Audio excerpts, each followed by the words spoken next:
Why did we classify so much of this investigation?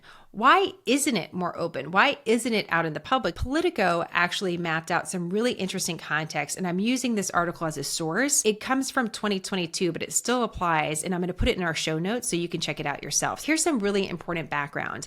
In 1992, Congress passed a law requiring the review and release of classified documents within 25 years, or by 2017. Remember, the president who was president at that time was President Trump. Congress empowered the president to potentially waive that deadline. So in 25 years, if it just didn't feel right, the president had some power. And that's actually what President Trump did during his first term. He said essentially that it was too dangerous to release this information. President Biden took another look at this. He too set a deadline, and it came and went, and we still don't have anything. What is one of the reasons to keep it secretive? Like, what is this all about? Well, Politico says some people are still living that are informants, and releasing this information would give up some current sources and methods that could potentially be a risk. Okay, so why not just redact names? We see sometimes documents released and everything's redacted. So why not do that?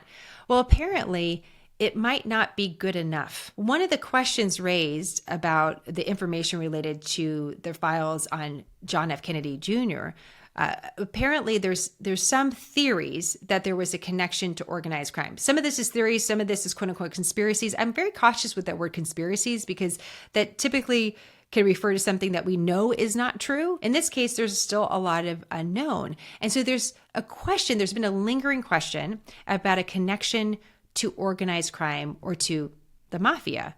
According to Politico, I'm going to read this quote, of the nearly 7,500 documents that the FBI kept classified at the time of that 2017 deadline, 6,000 were from various files of members of organized crime. So that raises the question about whether or not the classified information is related to the crime specifically of Kennedy's assassination, or perhaps it's related to something bigger. Is there actually a bigger story here that for one reason or the other is being protected? What President Trump's executive action does, again, a lot of splashy headlines, is it actually requires another review. So it's not a magic wand. He's not a magician. Everything is not revealed. What it is doing is asking for another recommendation. So will we see it?